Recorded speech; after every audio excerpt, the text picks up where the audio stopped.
Hello, my name is Gil Penalosa, and this is Cities for Everyone, the webinar. Every other Tuesday, I invite fascinating people from around the world to share experiences and knowledge that will help us create affordable, equitable, and sustainable cities. I was born in Bogota, Colombia, where as commissioner, I led the design and construction of over 200 parks and took a small program called Ciclovia, Open Streets, and increased it to over 120 kilometers, 75 miles of car-free streets every Sunday and holiday, where more than 1 million people walk, bike, run, shop, enjoying the presence of each other. 17 years ago, I created 880 Cities, a non-profit organization based in Toronto, Canada, where I live. Last year, I ran for mayor and came second with 100,000 votes. My aim was to change the conversation in creating a Toronto for everyone. I've been fortunate to have worked in over 350 cities in all continents, sharing and learning. Based on all experiences, I developed master classes and keynotes customized to each city. But Cities for Everyone, the webinar, is a way of giving back. It's always free and hopefully always interesting. Please invite others to join us every other Tuesday, anyone who cares about cities and people, equity and sustainability, about all living older, healthier, and happier.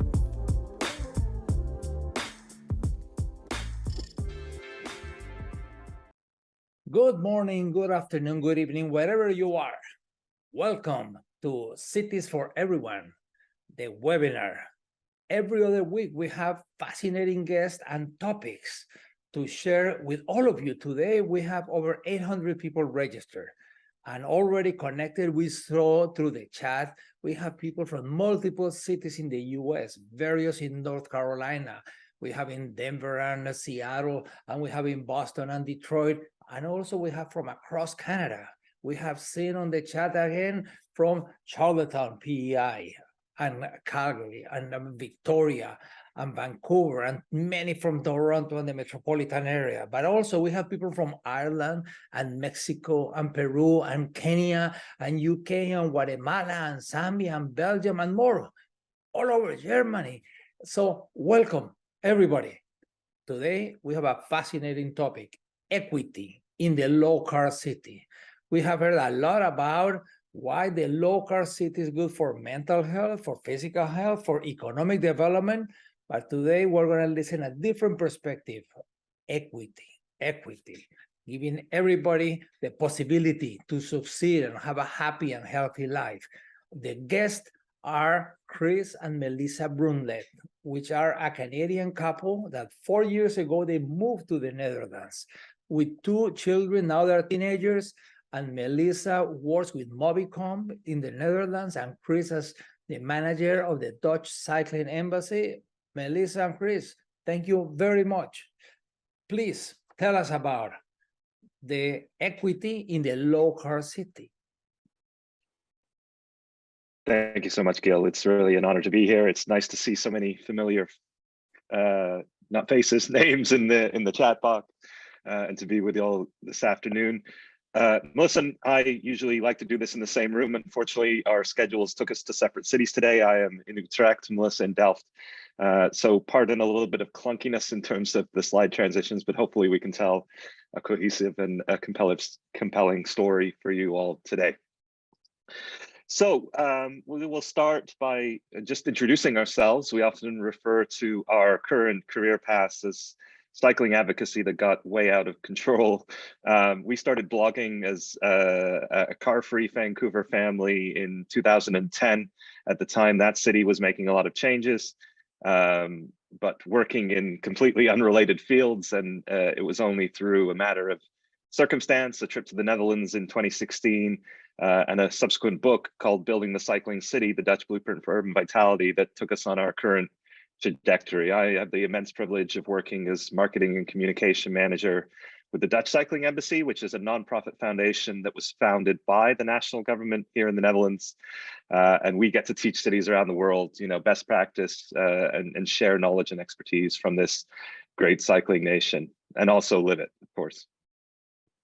And of course, I'm Melissa Bruntlett. So I work as a communications and engagement advisor for Mobycon, which is the Dutch North American consultancy. So I have the pleasure of taking the work that Chris and I were doing collectively in North America and in Vancouver as advocates and using that to inform my ability to work with cities in North America, in Europe, and elsewhere in the world on how to take these ideas, as Chris said, and contextualize them for local contexts. So it's a real privilege for me to be able to take both lives that I've been able to live. And while Chris said that, Chris pointed out that the first trip to the Netherlands inspired our first book, living here and bringing that context together inspired the second book, which makes up a lot of the context for this presentation, called Curbing Traffic, the Human Case for Fewer Cars in Our Lives, that really looks at beyond how to build cities, why it's so imperative for our physical, mental, and social well-being, and particularly about equity, which is what we'll talk about today as well.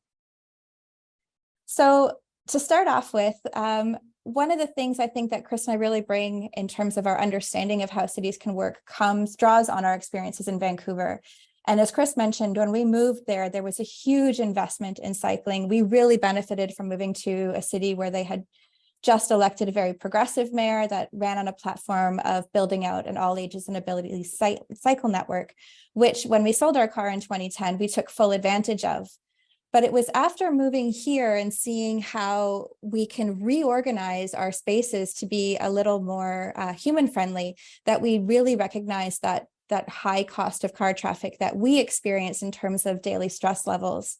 The image that you see on the screen is part of one of the major spines in the cycling boulevard network in Vancouver, but this was the intersection that I would come to every day on my commute home from work. I would have a glorious ride along the seawall, all of the benefits that come from being next to nature. And then as I'm just about to get home, I have to grapple with the noise and the stress of seeing these kinds of spaces. And it's this that we're trying to work with cities to move beyond, to understand that more equitable streets and safer streets and happier streets are ones where these kinds of experiences are not prevalent in our day-to-day.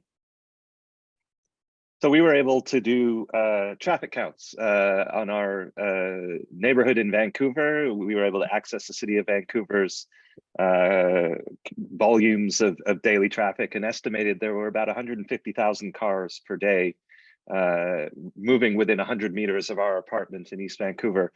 We got to Delft and suddenly everything changed. We were happier, healthier, noticed a difference in our children's mobility patterns, in our neighbors' behavior, and something sparked, and we started documenting that and writing the book. But when we approached the city of Delft about their traffic counts, their subsequent traffic counts, we were able to quantify that there were just 1,500 cars moving within 100 meters of our apartment. So 1% of the automobile traffic, all of those additional benefits that come with that, that sparked the genesis for Curbing Traffic, the Human Case for Fewer Cars in Our Lives. And that's what we're going to focus on today, as Melissa said. So what does equity mean? Of course, it means that the children and the elderly can access their public spaces in their streets, that men and women have the same access. Access in terms of being able to get to employment, healthcare, education, but also the people with less physical means can access the city. And then all the social benefits that come with having fewer cars on our streets, that is additional trust, social cohesion, and well, improved mental health that comes with fewer cars on our streets and in our lives. So the transportation world likes to focus on efficiencies and percentages and kilos of carbon and so on and so forth. We're really going to strip all of that back. We're not going to share many statistics. We're really going to focus on the stories and the qualitative benefits that come with fewer cars racing on our streets. So with that, we'll start with where we all start, the first 16 to 18 years of our lives without a driver's license. And that's conveniently ignored when we're talking about these conversations about who our city works for. And in more car-dominated, car-dependent places, during those years, we're completely reliant on our parents to get us from A to B. There's this phrase that's been coined called the backseat generation, an entire generation of children that is chaperoned and supervised from their house to their school to their after-school activities and everywhere in between. They have no connection to their neighbors, no connection to their neighborhood. And it really, we're missing out in a very short period of time on all the benefits that come with knowing our streets, walking our streets, cycling our streets, and playing in our streets. And I think that's one thing you'll notice when you come to the Netherlands is just the vast number of children and teenagers that are out and about in a social setting, moving around their city without their mother and father having to supervise and get them from A to B.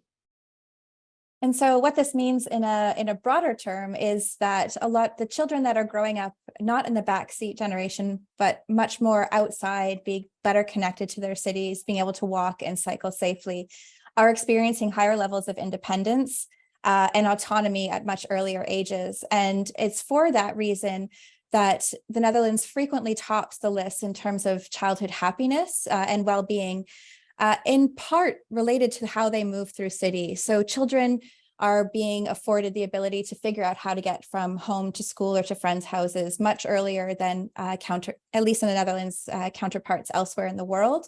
But they're also learning to mitigate risk. They're learning to understand where their limits are. And this is a really important skill that we've noted. We all note anecdotally as our children don't necessarily have that same assessment, but there's lots of research out there that shows that as children age and move into adulthood at universities or getting jobs, they're less able to understand where their limits are because of this fact that they've grown up quite sheltered. And our transport network has an impact on that. And so what we found in our research and through the interviews that we've done and just through our own experiences with our own children is that there's a huge benefit that we can give our kids to allow them to learn, to allow them that respect to be more independent that will benefit them long term as they age into adulthood and beyond. So this is a fairly common sight. I shot this video on my phone after I cycled with our son to school in the morning. 2 kids around the age of 10 riding to their classes in the morning. Again, not needing their mom and dad to supervise them. They're just having a conversation, riding side by side. And it's largely down to the infrastructure. You wouldn't dream of doing something like this on most Canadian or American streets. But in this case, this wide post-war boulevard, the space has been reallocated to give those kids a safe route to school. So, as I said, independence and autonomy into adulthood and beyond. One of the things that really comes from designing streets that are more walkable and bikeable, safer spaces, more social spaces, is that it allows people to age in place much better. They're not reliant on other people to get around. And just as people are quite familiar when they come here with seeing lots of children cycling around, I think in all of our experiences, both in terms of having visited here in 2016 and now living here, is we're continually amazed at the proliferation of people over the age of 65, 70, 75, even up into late 80s, early 90s, using bicycles and other forms of cycling to get around their cities. And there's this huge benefit that comes from that again, that respect and autonomy that allows them the dignity to age the way we all want to age, and having ownership and our own self-determination that unfortunately, when we watch our parents, for example, growing up or living now, not growing up, but aging in suburban Ontario, having a very different experience. I was just talking with my parents and they're dealing with the stress of a car that is breaking down and now having to replace it and all of the things that go with that. But there's this also disconnect that my parents are now in their late 60s and eventually will not be able to drive that car that they're investing in, which is leads to so many other conversations about what we're locking our seniors into by creating very car dominant spaces. So this is our friend Peter, and we tell his story in Curbing Traffic. We bumped into him on the street outside our house and got to know him over coffee. He's in his 70s and was actually born on this street. So he's lived their entire life without an automobile. And yeah, his bicycle is his lifeline and continues to be the way he grows old on the street where he was born. And it enables him to get to the grocery store. It enables him to get to the gymnasium and the swimming pool and all of his social connections. And he's bumping into he's a former teacher, bumping into former students and their parents on the street and stopping and having conversations. And really, I think Peter epitomizes how cycling is more than just a means of transportation in the Netherlands. It's a means of participation and continued participation in society. The fact is that I said I wasn't going to cite many statistics, but I'm going to cite this one. 30% of all journeys by people 65 to 75 are on a bicycle. They're the group that cycles the most of all adult demographics. So cycling is not just for the fit and brave here. And again, it's down to the networks of infrastructure on the ground in these cities. And so again, this is a video that Chris captured on one of our many cycles through the city. And the gentleman that you're watching here is on a tricycle. And what we think is remarkable is that he is likely just, going out to meet up with friends or just being social. You can see his walking cane is attached to the back of his bike just slightly. I think the shadow is a little bit off, but this is a fairly regular occurrence. And the fact that he's able to maintain that social autonomy and have those high moments, those connections that allow him to not feel isolated, which can lead to depression and other health aspects or health impairments, just by being able to get outside is a remarkable thing that we should be facilitating.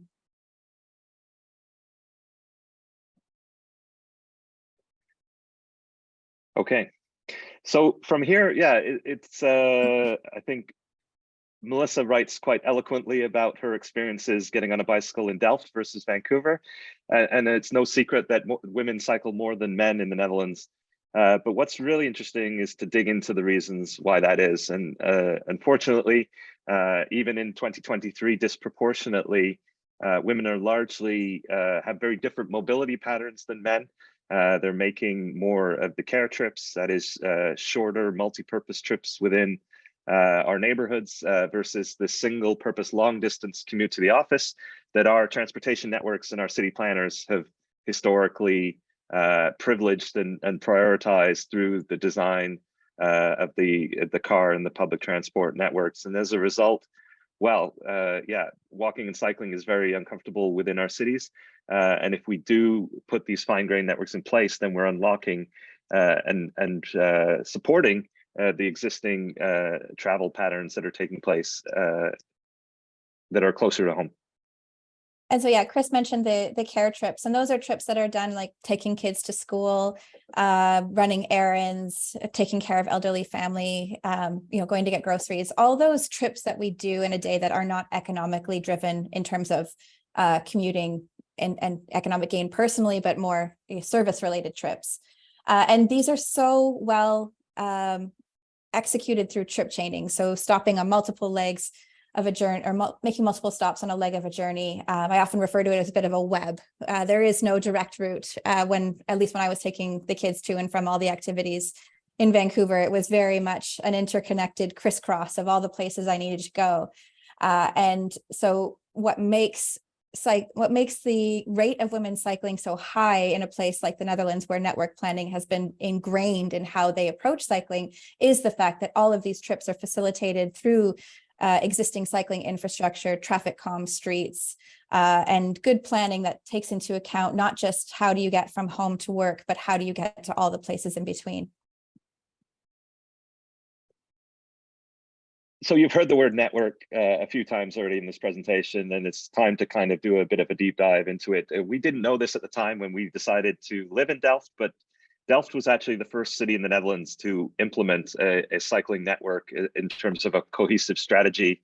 And this was only in the late 1970s, early 1980s. After a couple of demonstration projects of individual cycle routes in Tilburg and The Hague, the national government decided to take a slightly different approach and talk to the people that were cycling in Delft, and perhaps more importantly, talking to the people that weren't cycling. And the strategy that was put together, that was implemented over an 8-year period, was to build not just one cycling network, but actually 3 interlocking, interweaving, overlapping cycle networks.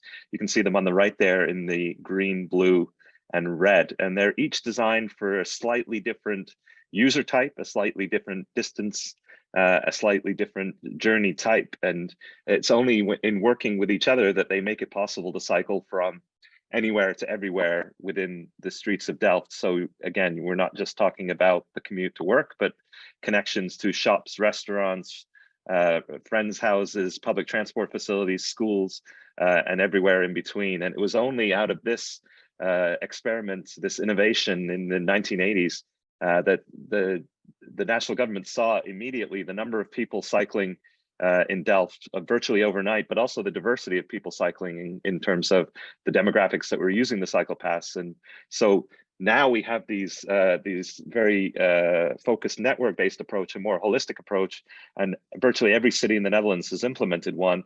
And out of that process has refined these 5 principles of good network design, successful network design. That is that the network has to be direct, it has to be cohesive, it has to be comfortable, it has to be safe, and it has to be attractive. So Chris mentioned the diversity of people that started using the cycling network in Delft as it was built out. And when we talk about accessibility, especially with North American audiences, I find it's really important to parse that, because in the Netherlands, it's actually 2 different groups. There's accessibility in terms of people with physical disabilities that maybe have visual impairments, hearing impairments, or physical impairment. And then there's access in terms of opportunity and how people can reach their potential through access to various forms of transport. And so we're going to delve a little bit into that now. Yeah, and of course, this is always the trope that comes out when you start talking about cycling infrastructure and disadvantaging cars, that and it's often made in bad faith, to be honest, is what about people with disabilities? What about people living with a physical impairment for whom their car is their lifeline to society? And of course, that's true. And that is a percentage of the population that we should be considering and catering for. But the fact of the matter is, I think that, and the statistics bear this out, that we vastly overestimate how many people want to be car dependent or are car dependent with a physical disability, because more often than not, it's either prohibitively expensive or outside of their current capabilities. 16% of all journeys in the Netherlands are made by people with disabilities, are made by some form of cycle, and that could be a tricycle, a hand cycle, an adapted, specially adapted low rider cycle. We see all kinds of different machines out there, and people out using their own streets because the infrastructure has been designed in a very inclusive and intuitive way. So we should be careful to let that conversation derail what is really improving accessibility for people who don't have access to a car. It's 60% of people with disabilities in the United Kingdom do not have access to a car versus 29% of the general population. So we should be having broader conversations about who, what car dependence is doing to people and reducing their access to the city. So yeah, as Chris mentioned, the stat from the UK is 60% of individuals. It's okay.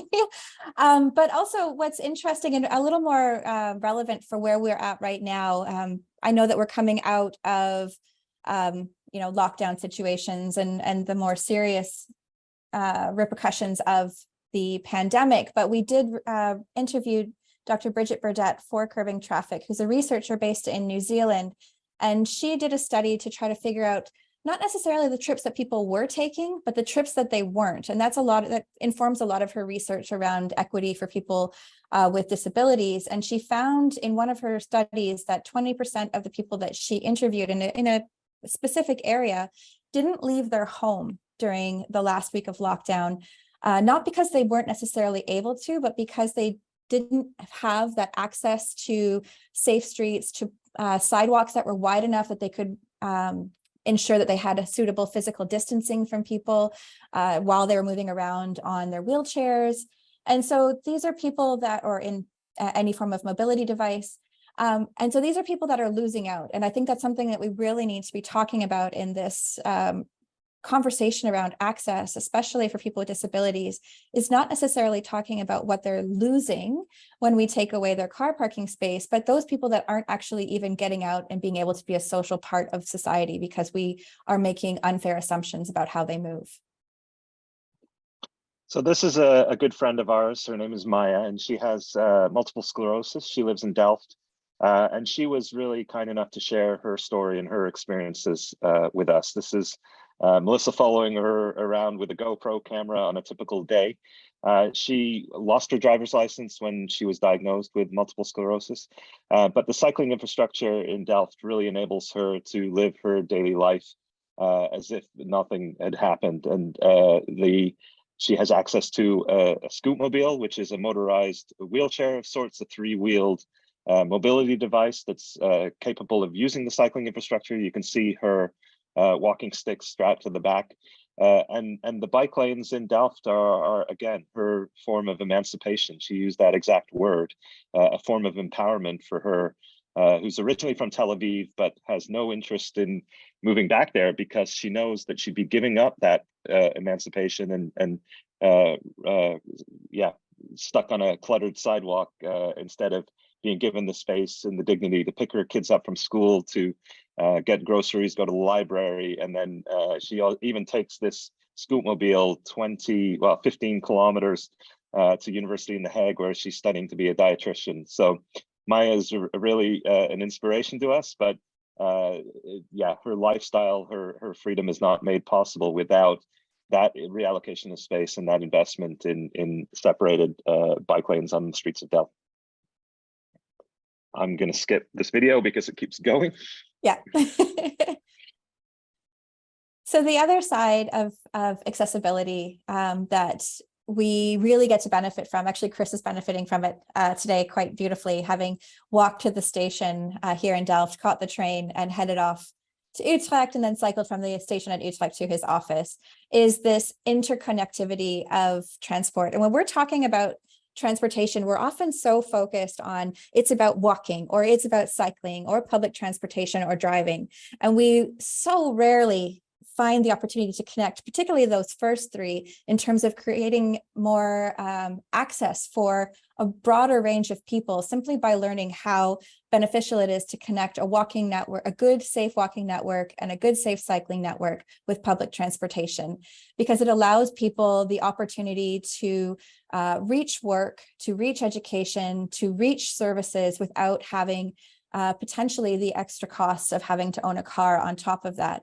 And so often when we're talking to audiences about access equity, we really emphasize how important it is to integrate these sustainable modes together, because walking can only get you so far. Cycling will probably only get you so far as well, because not everyone's willing to cycle 30 kilometers to get to work. So public transportation plays such a key role in creating that mobility system that really can allow people choice. That isn't just one singular choice to get to where they go. And it's, the images on the bottom of the very full, difficult to find your bike in bike parking are emblematic of how symbiotic the relationship is between cycling and public transportation to reach any number of destinations. And it doesn't have to just be like here with the trains and bikes, but it can also be trams, it can be buses. All of these can work together to increase access to opportunity.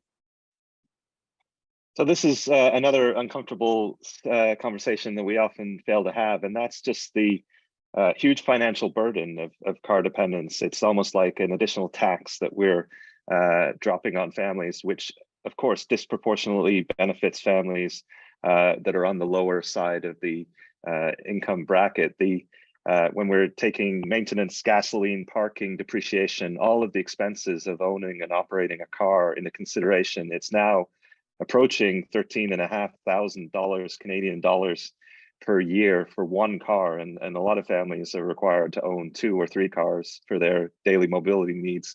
When you compare that to the median average income, it's nearly a third of our income that's going solely to our transportation, and doesn't include, of course, housing. So the more we can do to alleviate and reduce that dependence and the financial burden of car ownership, of course, the more we're providing for people an economic benefit for people who really need it.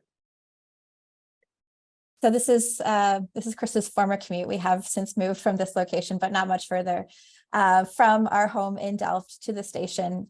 And one of the things that we emphasize here is that this is all part of the cycling network. But you'll notice that Chris has just been on traffic calm neighborhood streets to a point, and now he's on the separated infrastructure because it is a busier street. But the point being that all of this is connected well, and it actually, as you'll see very soon, leads directly into the station to the secure bike parking. And from there, he has the opportunity to lock his bike up and then hop on to a train just by going up to the platform to reach his final destination. So it's really important to keep this in mind when we're talking about planning networks. Okay, so we're coming to the towards the end of our talk. I think there are a few other things that we wanted to mention around the topic of equity. And again, things that we observe living in a city with much lower levels of traffic. I think one thing that's was documented by Dr. Appleyard in the 1970s was the impact that heavy traffic has on our social lives and the social cohesion of our neighborhoods. And it's something we really saw firsthand because there are fewer and slower cars on the streets. There's an increased sense of pride and ownership in that space. People are likely to spend more time there. They're more likely to have friends and acquaintances that are neighbors. And so the street becomes, a social setting, especially when you're out on foot or bicycle. We mentioned Peter, who's constantly bumping into people he knows. It's really this convivial city that so many people talk about. It's not just about enabling active travel, but it's also about discouraging and reducing the levels of traffic to give people streets worth spending time in. And of course, I think this is one benefit that we took for granted living in Canada is or in Vancouver in particular, is the quality of a quiet space. And it's something that I think a lot of people really emphasize when they travel to cities like Delft, for example, but other traffic calm places, we have similar experiences. For example, in Ghent, is when you start removing cars' prevalence from the city, there is an amazing amount of noise that you can hear. And it's not traffic noise, it's not noise that causes stress, but rather it's bird song, it's people being social, it's, for us, the crinkling or the crackling of the tiles as people cycle over them. And those all create this really wonderful experience of our city that actually helps to reduce our stress. And we're now seeing more and more cities studies being done around the impacts of noise on our quality of life, but particularly on our sleep patterns and on our health, because we know that ambient noises can lead to stress and disturb sleep on a regular basis. And that can have long-term impacts on things like your cardiovascular system, on levels of depression. And so if we really want to start creating more equity in our cities, we really need to be looking at how do we reduce our traffic noise to create cities where you can hear again. So as an extension of that, of course, we were introduced to this idea of restorative spaces. And it's something, especially during the COVID pandemic, that we really learned to appreciate, that to maintain good mental health, we need to be able to get outside, to access nature, to move our bodies, and to have social contact with other people, albeit in a distanced manner. And our cities really lack, at least car-dominated, asphalt-laden cities, lack access to a lot of those things. So the more that we can do about thinking about these types of restorative spaces and the impact that the built environment has on our mental health, the more likely we are to approach this topic in a more holistic way and not just talking about improving physical health, but also people's mental well-being. This is a great example of a space just outside of Amsterdam. It's barely 12 kilometers from the city center, from the historic canals. And we find ourselves, due to the compact nature of Dutch cities, really being a stone's throw from the polders, the forests, the lakes, the rivers, getting out on our bicycle and being able to breathe, to move our bodies, to have a conversation, and to really unplug from the stresses of the day. And again, this is something that a lot of cities really lack because we've historically just built them around the automobile for such a long period of time. And finally, all of this together, what we've come to understand is how much trust this builds into a city. When we create more human ways of moving around, we become a little more aware of who we're moving around our spaces with, and we are really exposed to a wider variety of people, to that are outside of our proverbial bubble. And that's what's really important is, Chris talked about the social aspects of moving around a less car dominated space, but there's this trust that inherently comes of having to make eye contact with people when you're cycling around or when you're walking, to navigate, to negotiate. Are you going to go or I'm going to go? That we lose when we're moving around in a car, just because the systems for cars really take a lot of that sociality away from, or sociability away from how we move.